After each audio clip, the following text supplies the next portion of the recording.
or your blood pressure. That's in a narrow range. So we are always fluctuating, always. Every single day of your life, you are having injury repair cycles, every single day, okay?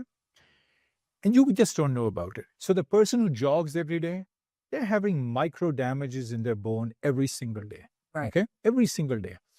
Now the question arises is, you say, I'm getting old, I got those aches and pains, what do I do about it? Well, the problem about those aches and pains are that perhaps there are multifactorial, how much you are loading onto your bones every day. Right? So you say, I'm on a Peloton and my gosh, man, I finished today, but yesterday I felt good, today, not so good. So one could be tailoring your exercise regimen. How good are you metabolically?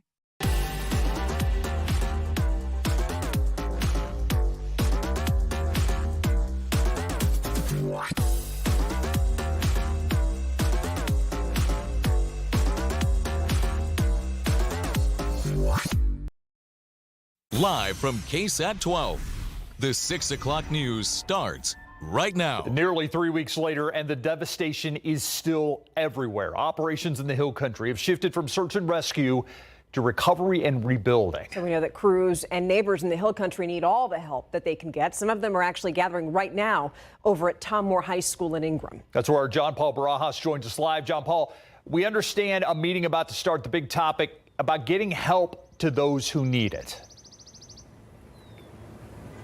Steve, Stefania, that's right. We're outside the auditorium here at Tom Moore High School, and this is an informational meeting being held by Kerr County officials trying to get people impacted by this devastating Hill Country floods as much information and assistance as humanly possible, because we all know that they desperately need it. Along with Kerr County officials, there's also going to be FEMA reps here, as well as reps with the flood or National Flood Insurance Program. And this is all coming after a last night meeting in Ingram, where city officials there were complaining about a lack of communication with city officials. So again, a very timely meeting, informational meeting happening here. Right now, we haven't seen too many people walk through these doors just yet. Again, we still have about 30 minutes or so before this informational meeting kicks off. We will be live streaming it, as well as the county. That might be a reason why the low turnout so far. But again, we will be live streaming it, and you can catch that on KSAT.com. Steve, Stefania. Thank you, John Paul. A sit-in expected tonight at one Hill Country City Council meeting. This is a live look inside Kerrville City Hall right now. So council tonight could approve the Kerr County tax assessor calculating a higher property tax rate for people who are living in Kerrville. Want to emphasize, a decision tonight does not mean the city has raised property taxes, but as our Avery Everett has found out, it lays the groundwork for leaders to consider raising them over the next few months. Avery is there at that meeting tonight. The city of Kerrville could be the next taxing entity here in the Hill Country to use a higher property tax rate formula. The Kerr County Commissioners Court approved the decision last week for the county, and activists protested against that decision. Some of them are expected here tonight. So what exactly does this mean? Well, the details are complicated, but we know that if it's approved, the tax collector for the county could use a special method to calculate property tax rate limits using a higher percentage than typically allowed by the state law. That's because of a disaster declaration. The first step of this calculation process could come after a decision made tonight at the Kerrville City Council meeting. Tonight on the Night Beat, we'll have a full discussion on that decision, and we'll also tell you what people in the crowd had to say. Now over in Kendall County, leaders there also gathered for a commissioners court meeting. Yeah, they discussed several things like money issues related to the flood. These were a few of the takeaways. The state's agreed to take over debris removal for the county. That's a huge help. County workers will be paid overtime for work they did on the 4th. Commissioners also gave staff the green light to apply for state grants that are specifically to help communities after the flood. And now we discuss another big number, $60 million. That's how much money the Kerr County Flood Relief Fund has raised so far. So it's a big accomplishment considering that the fund had about $30 million a little more than a week ago. So where is that money going? And also, do regular people get any of it? Our Erica Hernandez looks into that and also tells us what's ahead for long-term funding. Making sure that these donated funds are going to those who need it most. Austin Dixon from the Community Foundation of Texas Hill Country on Tuesday announcing that the Kerr County Flood Relief Fund had doubled in the past week and that grants were going out to nonprofit organizations in different areas. Those grants are going to 5 different things. emergency financial assistance to families, support for small businesses, support for first responders, crisis assistance efforts, and even to one school district. That district, Ingram ISD, which is home to just about 1,200 students. The school district could meet some emergency expenses and work through the logistics that it needs to be up and running for the first day of school in a few weeks. The school sustained damage to security fences, and the central administration building that contained vital records was a total loss. But beyond that, individuals aren't directly getting funds. Right now, it is being done through certain nonprofits like Centerpoint Alliance for Progress, Hunt Preservation Society, and Lift Fund. But long-term, that is the goal, to get as much assistance to families and businesses as possible. Currently, the foundation is working with experts who helped during Hurricane Harvey to figure out a fair amount that would be given out. We are sensitive that people have a sense of urgency about what they're experiencing and their loss. And I can say that we also feel that urgency, and we are working as fast as possible to stand up a professional, excellent, transparent process that's going to meet as many needs as possible. That is part of the next phase of how funding will be issued, especially to make sure all is taken care of long term. An update on that is expected next week. The foundation right now emphasizing that this will be a long process. The road ahead for our area is going to be long, and it's not going to be easy. It will take many years to recover, and the needs are going to be very great. Erica Hernandez, KSAT 12 News. All right, now let's give you a live look at your traffic where the commute looks a little bit slow. That's at I-35 at San Marcos, where you can see cars are just moving at a glacial pace right now in both directions, but we're not aware of any accidents right now, although it does look like there's some construction there.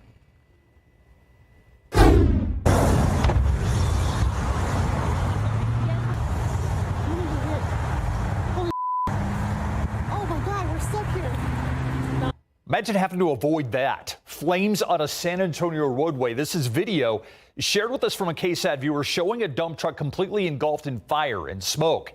It's about 7 this morning on I-10 near UTSA Boulevard on the northwest side of town. Our TransGuide cameras also captured this incident this morning. Look at all that smoke. You can see traffic problems, the fire causing on both sides of the highway. Crews tell us the driver was hurt. We don't know how seriously. We don't know exactly what caused this crash, but we do know blown out tires may have contributed to it. We'll bring you more information as soon as it comes into our newsroom.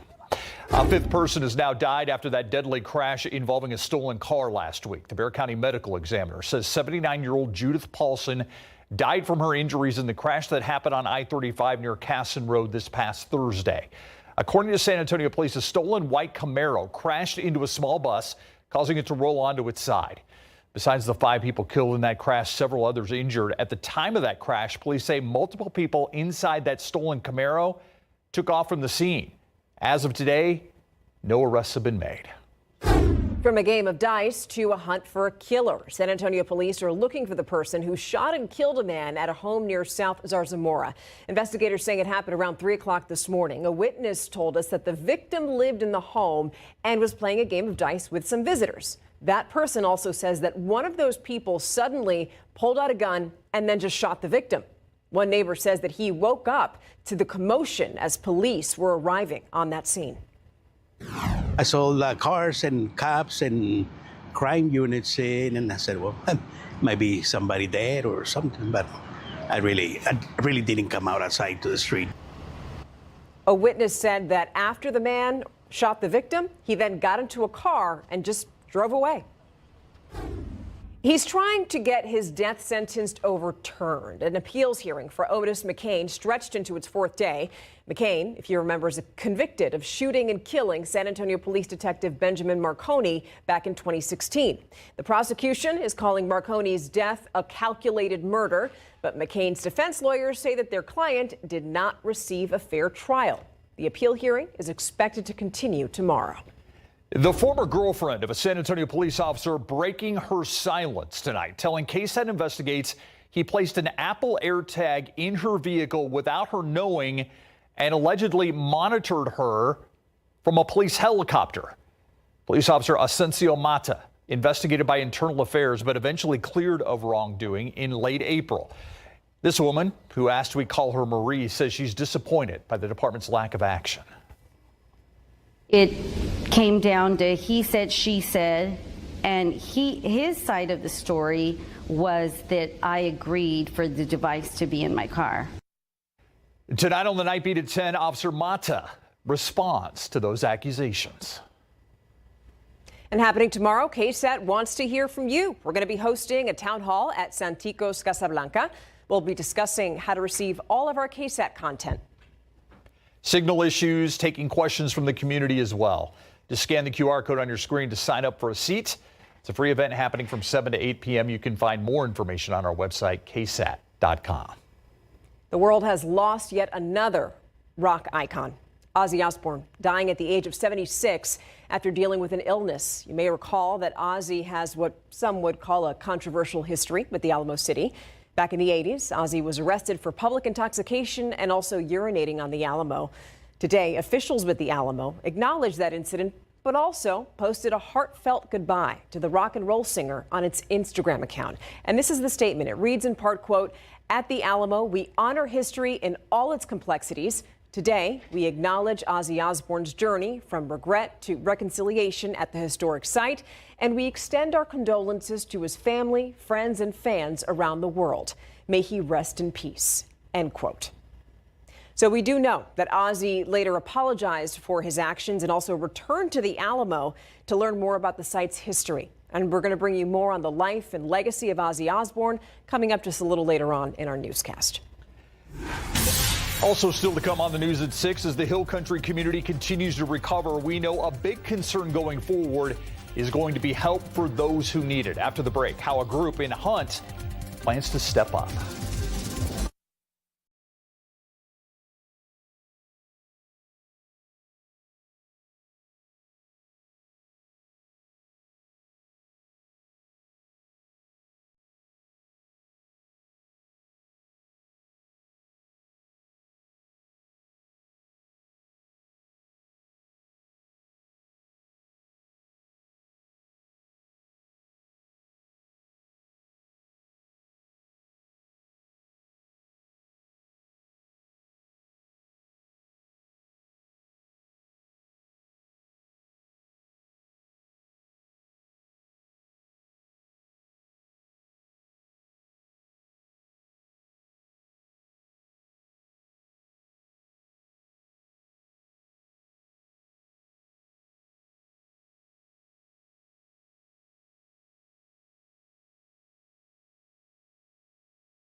While we continue to cover the devastation in the Hill Country, we know that Hunt is one of the towns most devastated by the July 4th floods. So people there need help now, and they've already received some help from the Hill Country Community Fund. However, locals know that it's just not going to be enough to get them through long term. Yeah, that's why the town's Preservation Society created the Hunt Flood Recovery Fund. Courtney Friedman talked to locals about why this is necessary and where the money will go first. Hunt is like taking a step back in time. That's why Lisa Fields says current reality is hard to deal with. I mean, we have complete homes just wiped out, like down to foundations. And then we've lost some of the things that make Hunt, like the Hunt store, the Hunt post office, Kreiders. Funds to support the town are coming in little by little from places like the Hill Country Community Fund, which got support from around the world. The Community Foundation can certainly help us, and they have been, but they also have to cover a big territory with the entire county. That's why the Hunt Preservation Society, which has always overseen the community's welfare, created the Hunt Flood Recovery Fund. There's no technically local Hunt government. You're just Correct. unincorporated Kerr County. So what does that mean when it comes to support? It means neighbors helping neighbors. The Hunt Preservation Society created a community allocation committee where neighbors like Lisa and 6 other locals will help disperse the money where it needs to go the most. Our first and foremost thought is getting kids back to some normalcy so that they can get back to school, which is coming up quickly. Then also, you know, we have an elderly population that we really want to help out. We hope to be able to give money to the Hunt store and other local businesses. Something Hunt store owner Haley Learman is beyond grateful for. The grocery store, convenience store part, and then our real estate office. We had just moved inside like 3 weeks before this. Wednesday afternoon at the Hunt School, the Community Allocation Committee is holding an informational session for people within Hunt ISD borders who need help. And we're going to have organizations from all over, like the Red Cross, FEMA, TDEM, both of our local churches. People in need will be asked to fill out a survey. Was your vehicle lost in the flood? Was your business affected? Our community, our whole community gives us hope. Hope that is necessary for the grueling recovery ahead. Courtney Friedman, KSAT 12 News. It really, I mean, when you go from Hunt farther down, the devastation there is just unbelievable. And they mentioned Kreiders. The rodeo ring is destroyed. They don't think the rodeo ring is damaged. They don't think they're going to reopen this year for their regular Saturday night rodeos. But they're pretty optimistic they're going to be able to open eventually. Okay, good. And that'll be one big opening. Oh, yeah, absolutely. Yeah. So many people want to help out. Yeah, that'd be big time attendance, too. All right, so we have a little bit of activity far to the west of here. We're talking right along the Rio Grande and especially into Terrell County. That's west of Valverde County. Let's take a look at Authority radar. And I know you see some light green there off to the west in Valverde County.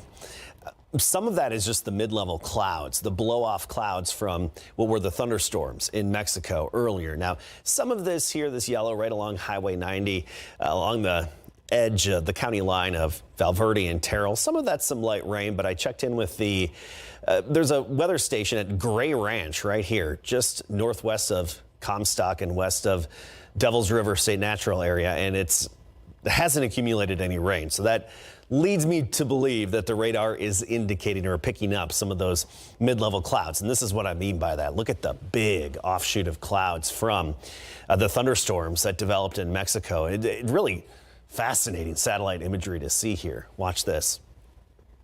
Poof. And, you know, sometimes the radar will detect some of those mid-level clouds associated with the blow-off from those thunderstorms. Otherwise, around here, very quiet. We have the patchy fair weather clouds, and our high-thin cirrus clouds have mostly moved out, unfortunately, as they usually lead to a pretty colorful sunset. Rain chances going forward. Return around San Antonio, Hill Country, surrounding areas, Friday and Saturday, at about 20 to 30%. So isolated coverage, and I think very limited accumulation as well.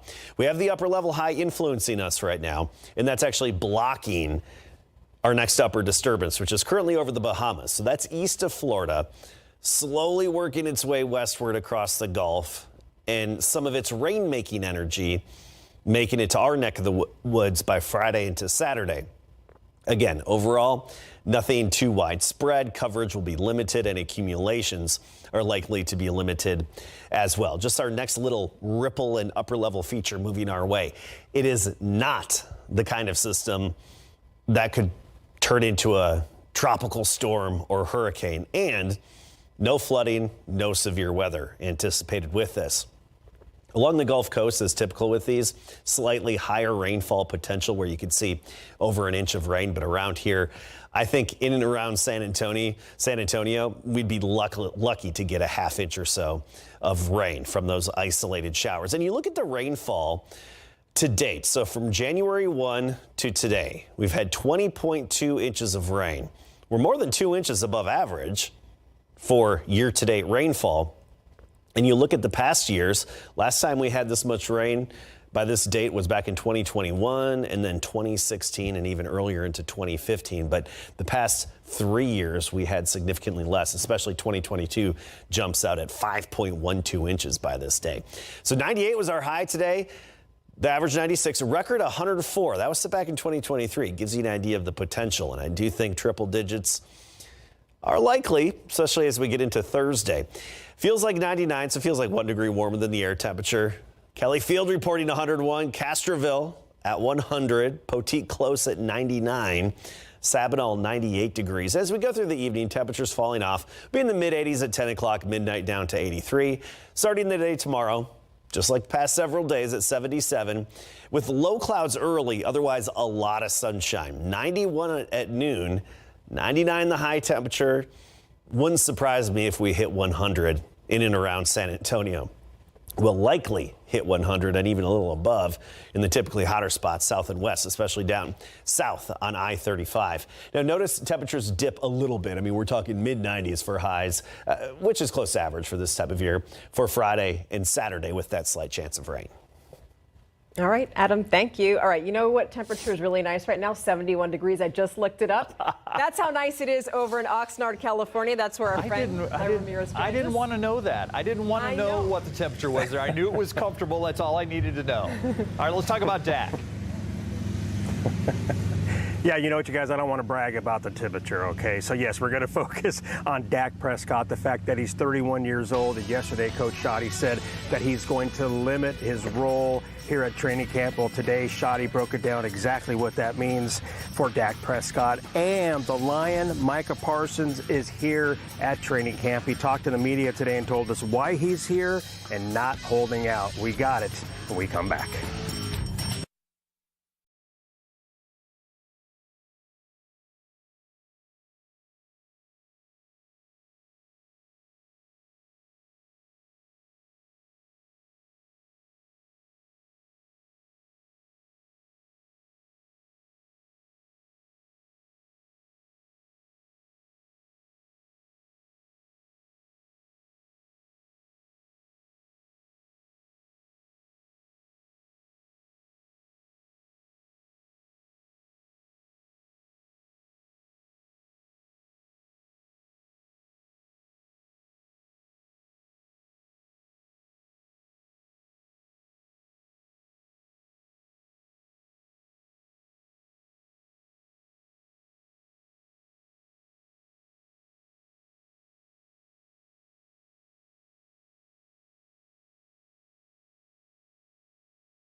It's more about just, hey, let's be smart and don't need to throw 1,500 balls after practice. Get the throws that you need, and once you get those throws, you're good. Brian Schottenheimer is watching Dak's workload as we go camping with KSAT. Camping with KSAT, powered by Thomas J. Henry. And the Dallas Cowboys practice today for the first time since arriving to training camp. Good evening, everybody. Welcome live to Oxnard, California. The Dallas Cowboys home away from home for the next 3 weeks. And then after that, it's back to the Star in Frisco they go. Starting quarterback Dak Prescott is entering his 10th season in the NFL, and he's looking good as he comes back from a season-ending hamstring injury. Dak declared himself fully healthy, and he's more than ready for the start of training camp this week. Dak is 31 and looking to take every snap he possibly can, but Brian Schottenheimer is going to watch his workload. During his morning presser, Schotty explained what that looks like. We've adjusted some of the things we do pre-practice. He won't take every ball handling rep, with all the different running backs, and he won't throw to all the receivers. So it's just, everything's measured. I mean, this day, everything's measured with catapults and how much, how fast they're moving and how many, how much torque did they create in their bodies. But it's got nothing to do with taking practices off. We'd have to probably tie him up in the locker room to do that. But it's more of asking him, communicating to him why we want him to do this. And here's the sweetest video of the day. Dak Prescott hanging out with his oldest daughter and his fiance after practice. His baby girl could not wait to get into his arms. Now, you all know we can't have a Dallas Cowboys training camp without drama. And the drama this year is Micah Parsons and the contract extension that he is waiting for. Now, he is here at camp. He is not holding out, and that's a good sign, right? Now, the Lion met with the media after practice today. Mary Rominger has more. Hey, Larry, yeah, it was right behind me that Micah Parsons and Trayvon Diggs spoke to the media after the Cowboys' first practice today. Micah Parsons was a limited participant, as we expected, and Parsons making it very clear why he's here and where his head is at amid contract negotiations with the Cowboys. I'm here for my teammates. I'm not here to please another grown man. I'm here for them. I want to be here with Trey, watch him rehab, watch him get on the field, watch his growth. I want to be here battling with Terrence Steele. I'm here for these guys. I'm not here for him. My agent's been reaching out. As at one point, another grown man has to be willing to reach out as himself. You know what I mean? Communication works both ways. They reached out, so that needs to happen too. They got to want to do it on their part. This offseason is my turn. This is my turn to lead this defense, and I plan on taking full advantage of that. And Parsons went on to say the reason that he isn't practicing isn't because of the contract situation. It's due to that back stiffness that was bothering him during minicamp, and Diggs was there to vouch for him. Mary Rominger, KSAT 12 Sports. Larry, back to you. Thank you very much, Mary. Oh, things are getting spicy because of Micah Parsons. So we got more Cowboys training camp and Houston Texans training camp coming up tonight at 7, streaming on KSAT Sports Now. All right, back to you in San Antonio. You got Jerry Jones and Micah Parsons. You got a quote fest there, Larry. You sure do, yes. All right, take care. Still ahead on the news at 6, we're going to take a look at the life and legacy of rock and roll icon Ozzy Osbourne. And the mayor is in the house. We'll talk to her as well.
welcome back. And tonight we continue to honor a Tuesday tradition here at KSAT, speaking to the mayor of San Antonio. That's right. Mayor Gina Ortiz-Jones joins us now live on the set for our KSAT Q&A. So we're going to start with the point in time survey. Welcome. Thank you. We're happy to have you here. Good to be here. So the survey results were released yesterday, and it showed that 3,600 people in Bexar County are experiencing homelessness. I know that you had a chance to look at that report as well.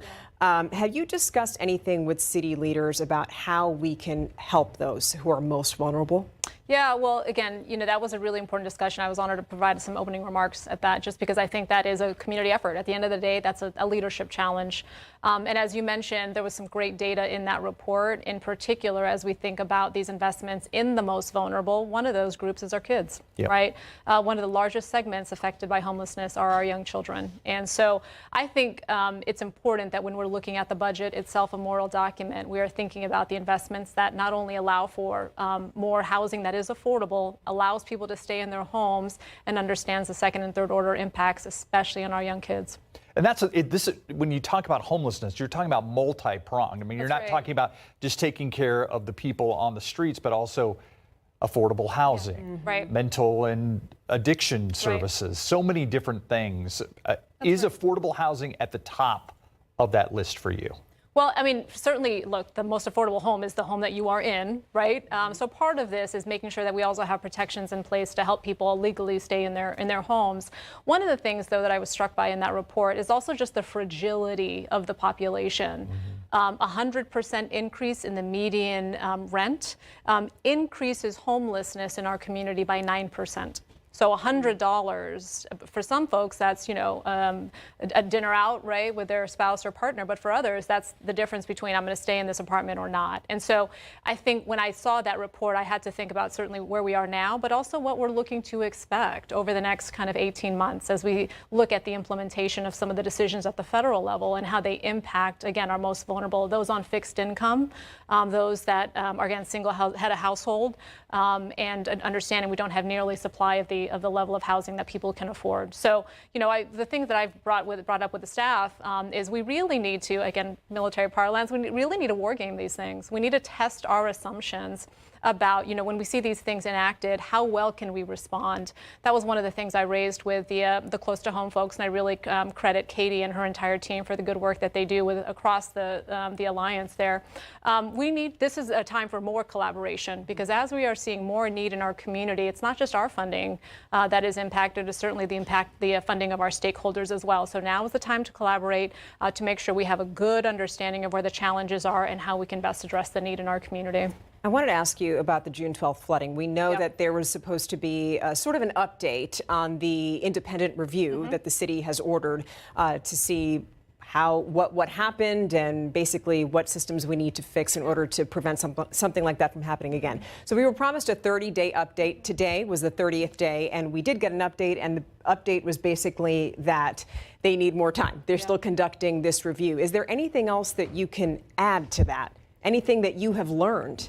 Well, I mean, as you know, that was quite extensive. Yes. $21 million worth of damage in our community, and unfortunately, we did not hit the threshold for some of that higher level assistance. And so, I want to make sure we have the right answers, and we don't rush through that to make sure we have a good outline of where we need some investments.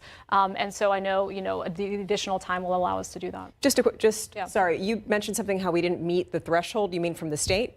Yeah, for the FEMA declaration. Okay. Right. And so there wasn't, I'm blanking on the number right now, but we were short of that. And so now what we will do, though, through the special session that is underway, is we'll work with our state delegation to ensure that we are considered for that reimbursement. Okay. I want to talk about... Let me just say, though, let's not forget who is still supporting those efforts. San Antonio firefighters are still in Kerr County right now helping with the recovery efforts. So I want to thank those good men and women that continue to do that work. And we said we'd be with Kerr County every step of the way, and we are. Yeah, and I believe, I know for a while, San Antonio police officers were up there serving meals. So San Antonio has certainly been active in the Hill Country. I want to talk about Project Marvel at this point. You have called a meeting for Friday.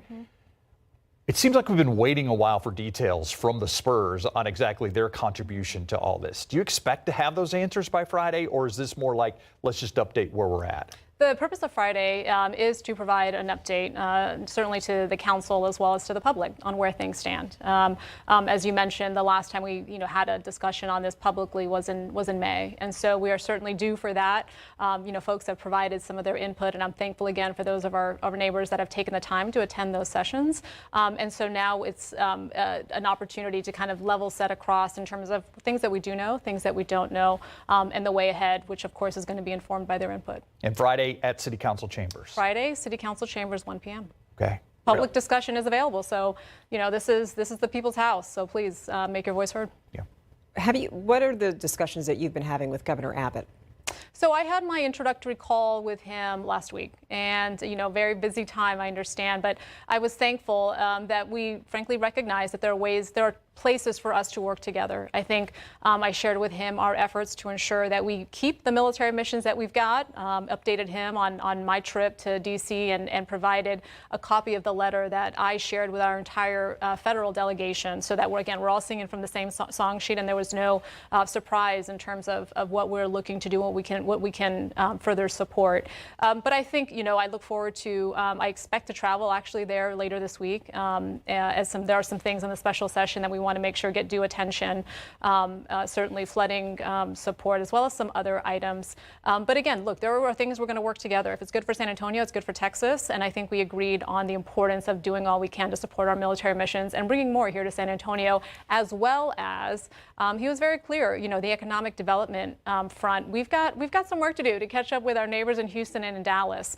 So that's an area where I look forward to showing that we'll be a good partner. I will be a good partner in that way. You talk about floods. That's obviously one of the major topics is set for the agenda for the legislative session. Is there anything else that you're looking at that you think will have a particular impact on San Antonio when it comes to the special session? Well, I think in general, we can't ever separate what's happening at the state level and how that impacts our voice, our ability to be heard at the federal level. So I think certainly discussions around redistricting is important because, again, that representation and who is heard and who is not heard all plays out in what those elections mean on the ground. So that is certainly top of mind. But I would hope that we make some real headway on the infrastructure that is needed to ensure that people don't needlessly suffer, people don't needlessly die, and certainly we are seeing that there are costs of inaction and lack of investment. Okay, Mayor, thank you so much for joining us here in the studio. Next week, right? See you soon. Yeah, always a pleasure. Take care. Thank you. Bye-bye.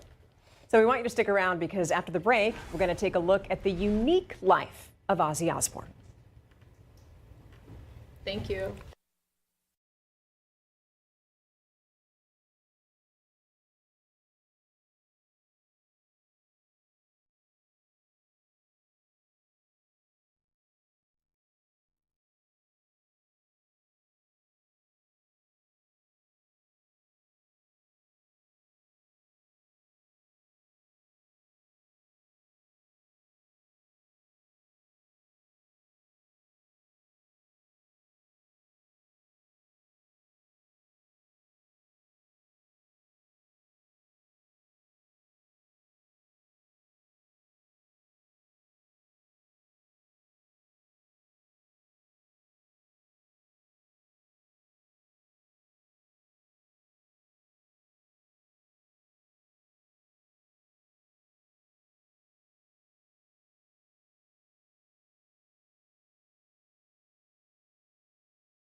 Welcome back, my friends. We're going to give you a look from our live cam there. And if you notice, 98 degrees is the temperature right now. So July is Julying.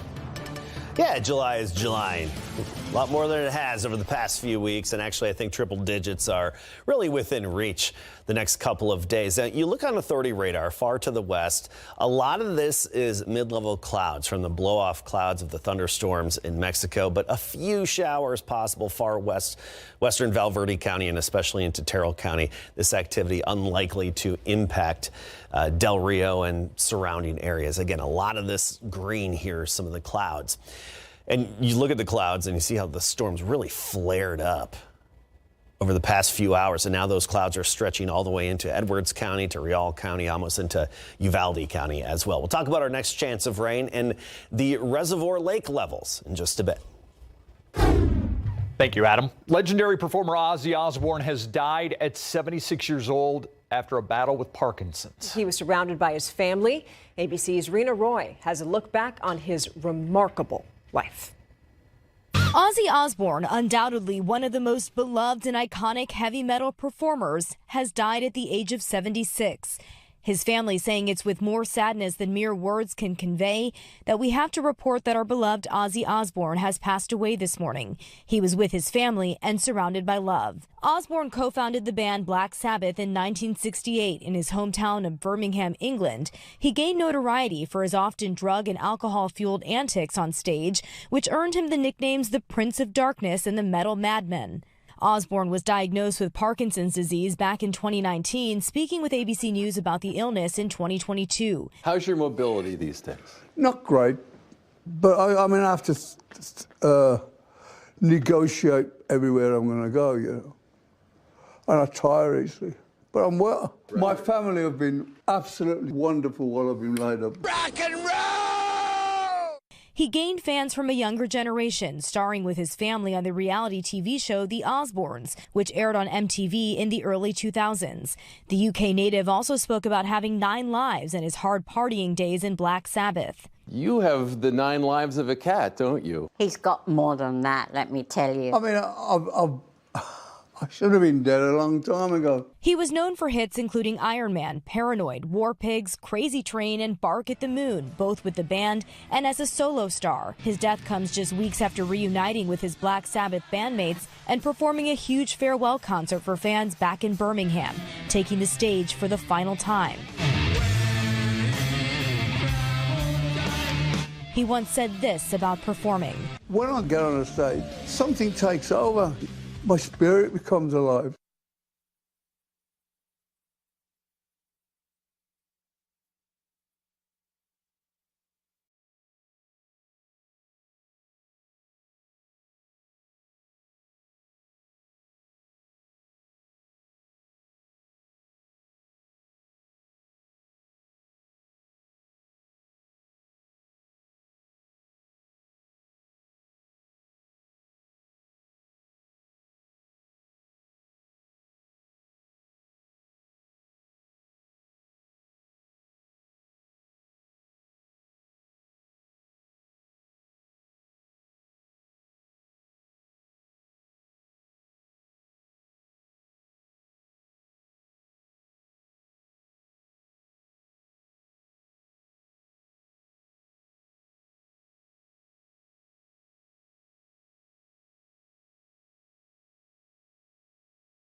All right, so we are in a pattern. We're not getting quite as much rain as we used to, which isn't necessarily a bad thing, but rain every once in a while would be nice, Adam. Yeah, and we still need it, in San Antonio and Medina County westward and some surrounding areas. We just don't want it up, along the Guadalupe and some of those waterways. Now, I want to talk temperatures. Tomorrow and Thursday, 100 degrees. Yeah, it's definitely within reach. I mean, tomorrow we're expecting 99. Wouldn't shock me if we hit 100. Thursday, I am predicting 100, and that would be our fourth 100-degree day so far this year. And you look at the month of July, I mean, you look at high temperatures. These are just the afternoon highs. And the 17th, and then also today, we were more than a couple of degrees above average. So 3 triple-digit days so far this year. Many of our days have been below average in terms of those afternoon highs. By this time last year, we had 12 100-degree days. In 2023, we had 28. And of course, 2022, by this time, we had 43. All right, let's talk reservoir levels, the area lakes. Canyon Lake now at 68% full. Remember, it was at 46 before the rains came. It's still 17 feet below the conservation pool, and it's up nearly 15 feet since July 4th. Medina at 6% full. It was at 2.5, still 80 feet below the conservation pool, and it's up 13 feet. Travis was below 50% full. Now it's at 90%, just 6 feet below the conservation pool, and 37.4 feet up since July 4th, and Buchanan's basically 100%. Technically speaking, 99.9% full, pretty much at 100%. Buchanan, remember, opened their floodgates for the first time since 2019, just over the past couple of weeks. So main headlines, we could easily hit 100 degrees tomorrow and Thursday. Next chance of rain comes on Friday and even into Saturday. Under an inch, probably under a half inch for most. No flooding and no severe storms likely with this system. Upper level high is blocking our next disturbance. Upper level high stationed over Louisiana, East Texas. Our upper disturbance is that counterclockwise upper level swirl near the Bahamas. The door will become open for that to move in as the upper high moves away a little bit, and then that upper disturbance and some rain-making energy arrives by Friday and on into Saturday. But I want to stress the overall rainfall potential is pretty limited here.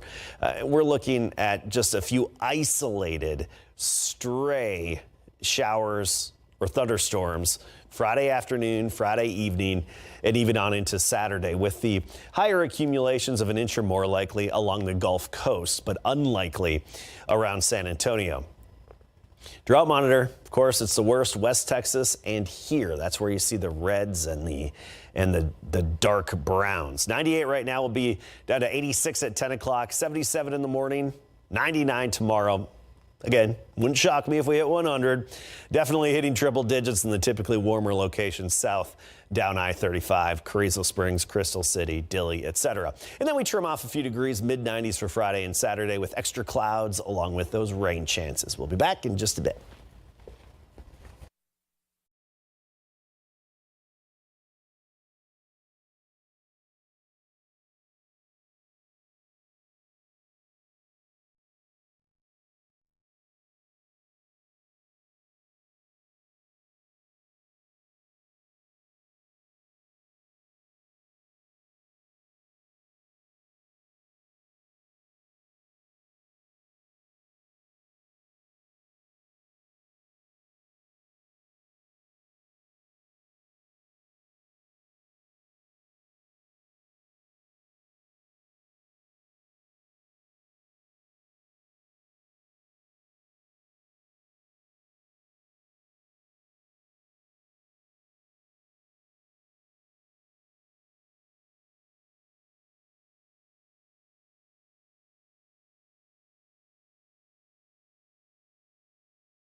KSAT Sports Now streams your way Monday through Friday at 7 o'clock right after this newscast. Nick Mantis with us. And when you've got Jerry Jones and Micah Parsons squaring off in the media, it's a quote fest. It is, and it leads to a lot of spicy drama. That's what we like to see. You got a little bit of paprika in there, a little bit of cayenne pepper. It's going to be fun, all right? That's what we heard today from Micah Parsons. Our Larry Ramirez and Mary Rominger have it all covered with everything that Micah said about him being there, why he's not practicing, everything you want to know about what's the update with Micah Parsons. So that is going to be incredibly interesting to hear from, as well as what Mary's been doing as well. We got that Mary's Daily Grind segment that is going to be exciting to see the behind the scenes of what it's like at Cowboys camp and covering training camp from our perspective that you guys haven't been able to see in the past, but we got it this year, and so much more, including the Texas High School Coaches Association. We're going to hear from GJ Kinney and how Texas State is doing now, joining the Pac-12 in 2026. That's going to be exciting as well. So another KSAT Sports Now full of great content. I was also interested in who was standing next to Micah as he was talking to the media. Another guy that Jerry kind of called out yesterday. Yeah, that would be Mr. Diggs. It would be interesting to see exactly what that relationship seemed like. They were supporting each other. Yeah. You know, Diggs was sitting there doing a interview, I believe, with NFL Network at the time. Micah walks over to support him. All of a sudden, Micah gets surrounded, and it just becomes a little bit of fun. Spicy. Yeah. Paprika, cayenne is what pepper. Nick Mantis said. A little chili. Comes your way at 7 o'clock. We'll be right back.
Thank you so much for watching the 6 o'clock news, and we'll see you right back here on the Night Beat. See you at 10. Have a nice dinner.